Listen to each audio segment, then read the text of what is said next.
Just some thoughts. I was sitting around today, and yeah, I got rid of the. I'm not looking like a hippie anymore, so I got rid of that.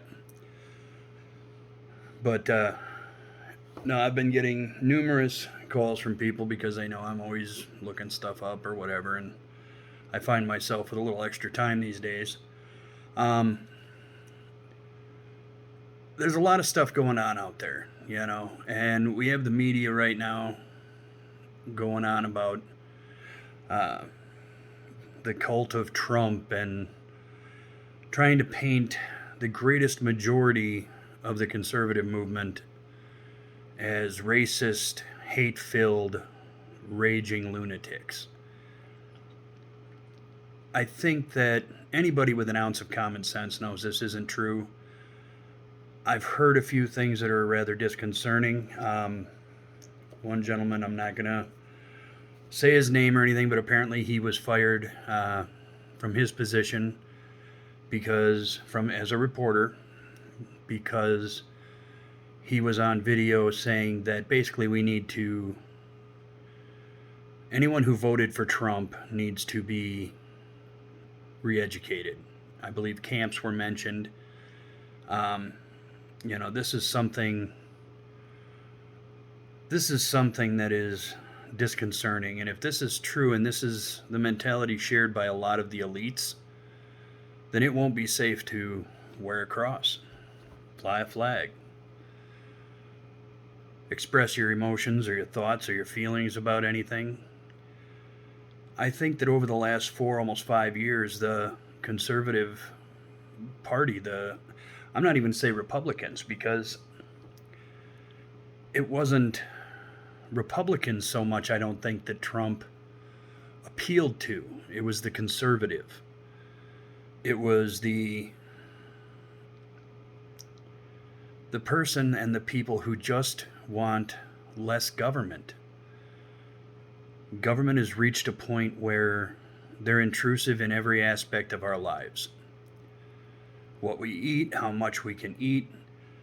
You can't use this kind of straw. You can't drink big gulps. You can't, I know those things seem petty, but it's.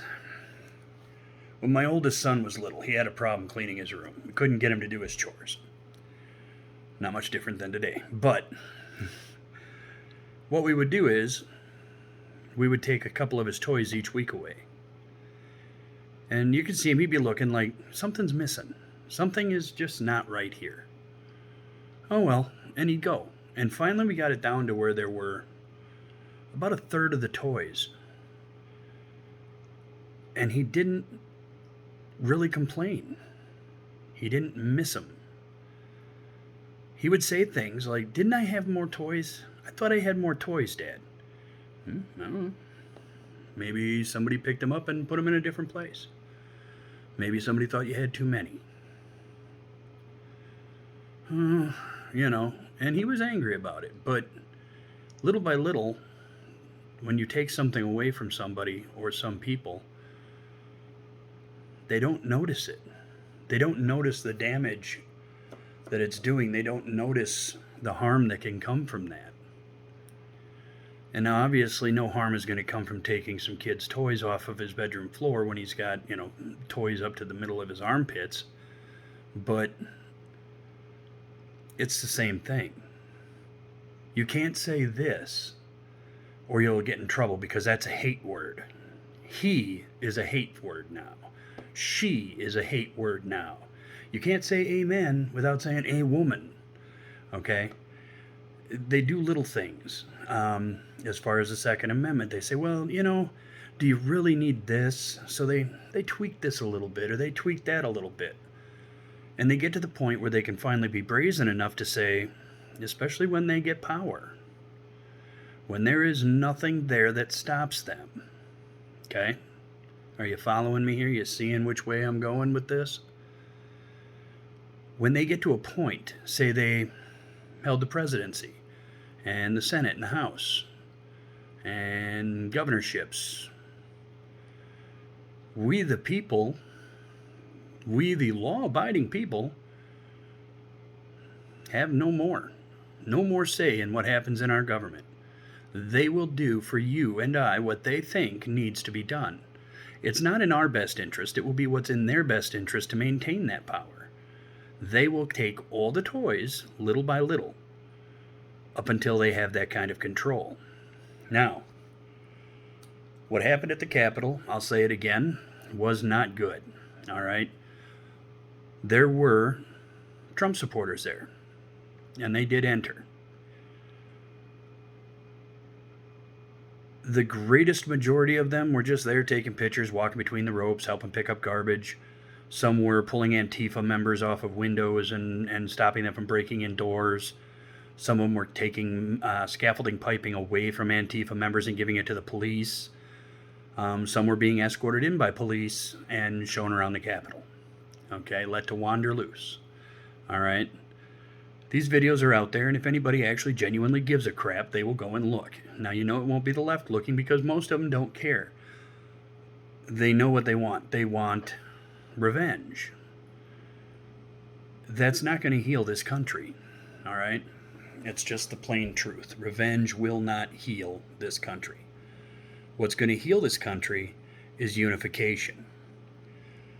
I'm a person, I truly do not care what skin color you have. I don't care what country you're from as long as you're here legally and you want to be an American. If you come in here from Iran and you start pushing that you want Iranian rules, Iranian regulations, and yeah, I have a problem with that because this is the United States of America. That's not going to happen here, okay? If you want to have your own family rules, that's fine, but it's not going to supersede state and local laws. What Americans are angry about now are the culmination of so much over the last 4, 5, 6, 7, 8, 9, 10, 20 years. All right? The loss of our voice, the loss of freedoms. You hear people say, well, you may be losing some freedoms, but it's for your safety, it's for your security. I'd rather be less safe and have my freedom. Because eventually those little chips of freedom that you're taking to give us security are no longer little chips. They're blocks. Large, heavy blocks. And those blocks fall hard, and they're hard to get back up. You can't put them back together eventually. At least not easily, all right? What we have is a phenomenal system. Our Constitution, the way it is written, is perfect. It's so perfect that in some ways it's flawed. Because it allows for the distortion. It's like anything else. Anybody can take anything. You can take the Bible. The Bible is even if I didn't believe in God, the Bible is something that I would read, something that I would look for to give me some sort of a moral compass. That's the importance of it. I don't listen to a pastor necessarily. I do, but I don't go to church as much as I should or want to. But I don't go to church to hear the Word of God as much as I do to be with people who share the same values, the same interests. And I know I'm jumping around a lot, but I do that. My brain just kind of jumps from point to point. But one of these days, if I actually get more involved in this YouTube stuff, I guess I'll make a little schedule of talking points. But I go because I want to be around people of like mind. I go because of the fellowship. But even if I didn't belong to a church, even if I didn't believe in God, I would still use the Bible as an example. Because the greatest majority of that book speaks about compassion. It speaks about helping your fellow man. So, and I know somebody's probably going to jump on that. Fellow man, you mean fellow man, women, whatever. You've got to use the right terminology, Justin. No, I use what I want to because that's the beauty part of freedom of speech. I have that right. I have that right to say what I want to. And as a matter of fact, the Supreme Court held that right up for me when they said that even hate speech is protected under freedom of speech. You may not like it. It may hurt your feelings. It may make you cry a little bit, but it's not going to kill you. All right? If I tell you that your dress is ugly or that your pants make you look like some sort of a whatever, is that really going to kill you? Are you going to be that devastated? If I tell you that I don't believe in abortion, should that send you into a tizzy? Well, it's a woman's body. Well, you know what? You're right, it is a woman's body. That woman chose to share her body with another person. And the two of them created something. Therefore, the other person should have a 50% say in what happens to his half of the DNA. But they don't, and I digress. But the point that I'm making is you chip away a little here and a little there, and eventually people catch on. And they start looking, and they start digging, and they start festering resentment. Okay? What happened at the Capitol was not a racial issue. It was not racial in the least. But the second that it happened, the news media jumped right on it. And they were just, if these would have been black people now, America, if these would have been BLM protesters, the officers would have opened fire and mowed them down. If these would have been Latinos for Biden, the media would have mowed them down. But they weren't.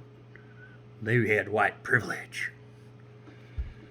No. It wasn't a racial thing. All right? It's a bunch of people who were sick of being walked on and not heard. Okay? People like Nancy Pelosi, people like Chuck Schumer, people like 95% of Congress, they just don't care. They don't care. Okay? You do have a few good ones, like Dan Crenshaw. I love that guy. I think it's badass to have a pirate-looking dude in the Senate, okay? Crenshaw's cool as hell. But I think we all need to simmer down, and I think we all need to recognize what's really happening. Because the censorship is amazing.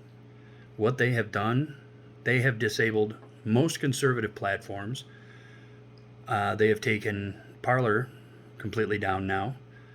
And Parler is open to anybody. You don't have to be a conservative to be on Parler. All right? You don't have to be a conservative to come on and say anything in Parler. It's an open platform where you can speak your mind. You can put out your content.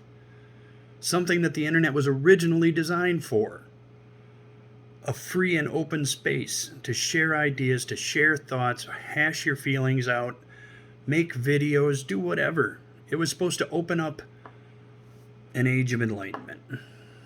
And all it did was give people the ability to sit behind a screen and make dumbass comments and get stupider. All right? And it's a sad but true fact. That's what happens. People sit there, they don't care. The people that are screaming about this or about that, and how Trump's actions have been unconstitutional in regards to the election, they thought the election was over the night that the media said Trump loses. They had no idea that there were a series of other unfortunate events, all right, which I'm sure someday they'll have like a Lemony Snickets or whatever he's called, series of unfortunate events or something. I don't know. But I don't know. I wish people could see what's really happening as far as racially, because the greatest majority of Americans are good people. And we don't care what the color of the other one's skin is. We all want the same thing. We all want control of our own lives. We all want control of where we go, what we do. We don't want to hurt people. We don't want people to hurt us. But we want the right to defend ourselves should someone pose that as, something that needs to be taken care of. I mean, if somebody breaks into my house, I'm not going to call the cops and hide while my kids are scattered throughout the house, I'm going to grab a baseball bat. I'm going to grab a sword. I'm going to grab a knife. I'm going to grab an axe. I can grab the dog and just start beating the shit out of the people. And if they're armed and they've got a gun, guess what? I got one too. So, it kind of evens the playing field a little bit. So, we need to have that. We need to have that type of security in our homes. There are crazy people. There are always going to be crazy people on both sides. On all sides. There's more than two sides. All right? And that's it, too. I get sick of hearing about, the left and the right because there's more than two sides. Everything is so fractured and so splintered. You don't know how many sides there are. You don't know how many people there are. All right? But what I do know is the greatest majority of Americans that I've seen as I've driven across this country over the last umpteen years, most of them will help you. Most of them will give you the shirt off their back regardless of your skin color, regardless of where you're from.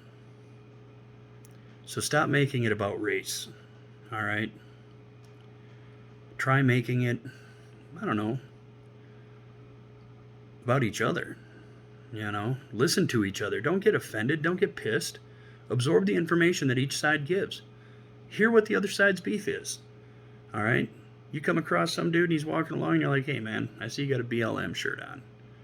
Explain to me which part of this are you, okay? Are you the Black Lives Movement or are you the Black Lives Socialist Party? Which one are you? Are you an American who wants to better situations for his fellow black man and woman? Or do you just want a socialist regime? Are you trying to bring down the country? Because if your answer is, I want to stop people from dying, I want my country to listen to me, I want my country to be, then you know what? We're on the same page. And we just figured that out by talking to each other. People don't take that time. People see BLM. I just watched a video tonight. This black dude was ripping down BLM signs on this chain link fence, just ripping them down. This skinny little white dude comes running up and he's just all, and he burls into the guy and then falls over, and he's up there and he's like, hey bro, you get out of here, bro. You leave these alone, bro. Go home, bro. See, and that's what you see. Most of the really crazies on the BLM movement aren't the black folks. It's these skinny little white privileged kids. His parents probably made $150,000 or more a year, and he was all privileged and shit. And one day he met up with a professor, and the professor told him how evil his parents were because they made bunches of money, oodles of money. Well, the professor was raking in $150,000, $200,000 a year in side gigs and whatever else. Okay? Just like Bernie Sanders, actually. Millionaire he's kind of like a self-loathing millionaire. I don't know. I don't think I'd be too self-loathing if I were a millionaire. There's a lot of good that could be done. But most of it's the white kids. Okay? These kids who have nothing to do. Nothing to do. They go down, they grab their Starbucks, they sip on their mocha chocolates, they adjust their man buns, they ask how everything is going, they get offended by 2 or 3 things that people say. Good morning, sir. I'm not a sir. They start out with something. There's something that always gets their man bun in a fucking tizzy. So, sorry, I'm just picking up people with man buns today. I can't help it. But, regardless of the man buns, it's just a thing. I mean, you see these guys, they got the big beards, they got the little man bun, they're wearing a flannel jacket, they got their manis going, all soft and delicate, no calluses, no, I mean, you're a New York City lumberjack? Not just a New York City lumberjack, but a New York City samurai lumberjack. You got your little samurai hairdo going on there.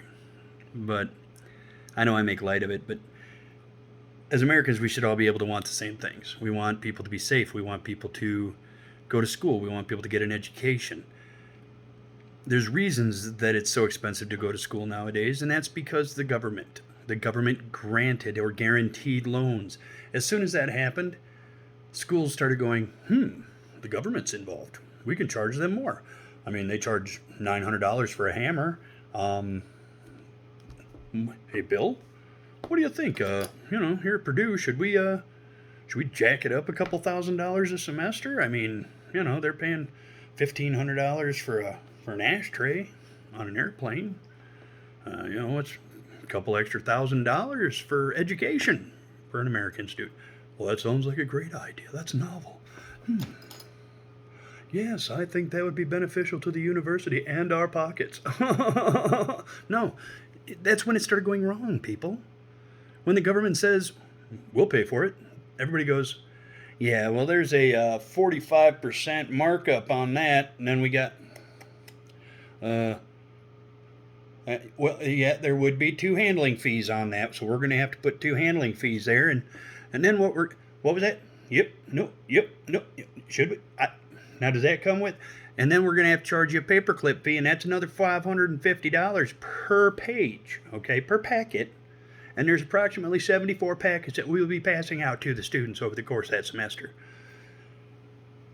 They just tack shit on, and it just keeps going and going and going and going.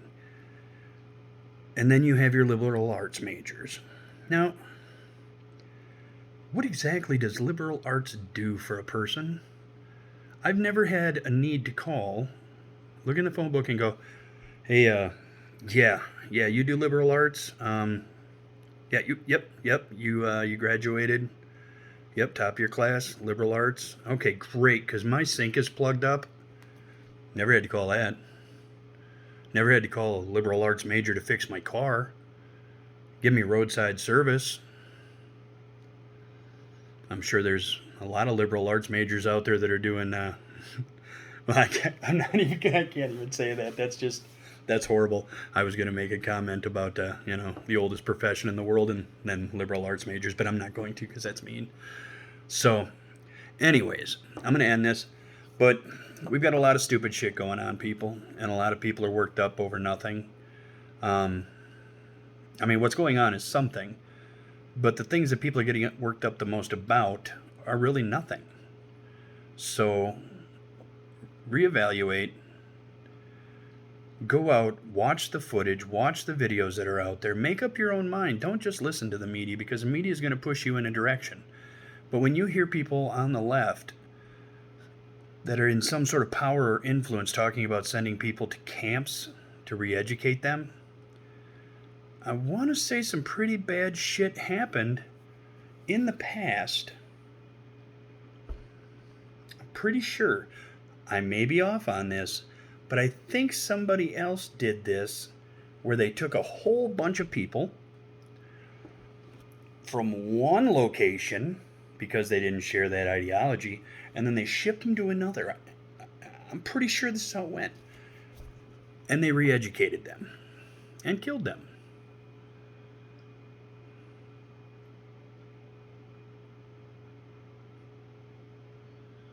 Re-education camps are not a good thing, people. And you've got people in your government, people in your media who are tossing that around as a thought because you voted for a president. Because a handful of the almost 1 million people, possibly more, that showed up to support their president, a handful basically walked into the Capitol building. And in most cases, they were let in. So use your brain, use your logic, make up your mind with facts. Facts are not derived from CNN, NBC, CNBC, Fox. They're not. Okay? I've been hearing a lot of stuff about how the Insurrection Act was signed, that Nancy Pelosi's been arrested, that the emergency broadcast system is going to come online and it's going to explain what's going on, and that there's going to be martial law. You know what? If it does happen, stay in your homes, lock your doors. You probably won't have to turn off your lights because, well, the power will probably be killed. But don't be part of the problem. Let the people do their job, because chances are it won't be the Democrats who are sending. Okay? but I'm sure we'll find out if that actually happens. Would I like to see these people put away for their crimes? I don't care if they're Republican. I don't care if they're Democrat. I don't care who they are.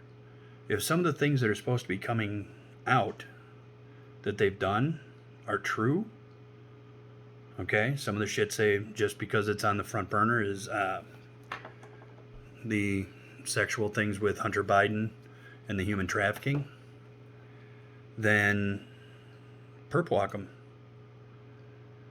Put the evidence out there. Let people see the evidence.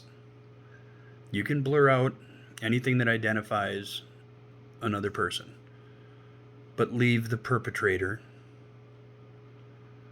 fully exposed. Let the world see them, no matter how dirty, nasty, bloody, graphic it is. Let the world see it. Let them be in shame. If they're killing people, the world needs to know, because unless someone sees it, a majority on the left aren't going to believe it. And then there's going to be issues. Once it's shown, once the evidence is there, lock it up and never let it out again. Plain and simple. But these people need to be held accountable for treasonous acts. And again, it doesn't matter if they're Republican, if they're Democrat, if they're fucking Green Party, if they're whatever the case is. If they're guilty of treason, then they deserve to go before a military tribunal. If they're guilty of sex trafficking, they need to go before a military tribunal. If they're guilty of pedophilia, they need to go before a military tribunal. No private judges, no judges in any of the courts outside of the military. Military tribunal. The verdict is the verdict. If there is evidence and that evidence damns them and it shows that they did what they did or are standing accused of, show the evidence to the public, case by case. Say this is what it was, this is what it is. Just take one person. This is only going to be a 30-minute video. I'm not going to do a long one tonight. But take one person from each party, someone that is in the light, and you show them that unedited footage or that unedited photos or whatever the case is. You show those three people or a person from each type of group. So then you put them on TV and they can tell you what their thoughts were. Whether it was what everybody says, what everybody thinks, or it's not. But at least then the public will have an idea of what's going on. And again, I'm kind of all over the place, but the last few days have been all over the place. I came into this with a set topic that I wanted to cover, but that's obviously not the case. So my biggest message is relax. Calm down. Don't do anything stupid, because anybody on the conservative side who does the least amount of anything, it doesn't matter if you throw a water balloon, you will be marked a terrorist and you'll probably be arrested and thrown in prison for the rest of your life for hitting somebody with a water balloon, because that's how crazy it is out there today. So just stay calm, people. Let's see what happens. We can freak out after, all right? So I guess that's about all I've got to say. But I will say this. Life is short. It's very, very short. Most of us take it for granted. Okay? I do. I smoke. I take life for granted. I want to quit. I should. I shouldn't take life for granted because it's precious. And we also take our families and our close friends for granted. So take the time today to call the person, to go to the person's house, they come to visit you, give them a hug. Tell them you love them. Take every time you get the opportunity to tell somebody that you love them, because tomorrow is never, ever guaranteed. And that's one of the only constants we have in this world, is that tomorrow is never guaranteed. Love your fellow American. Stop freaking out. Calm down. Have a good night.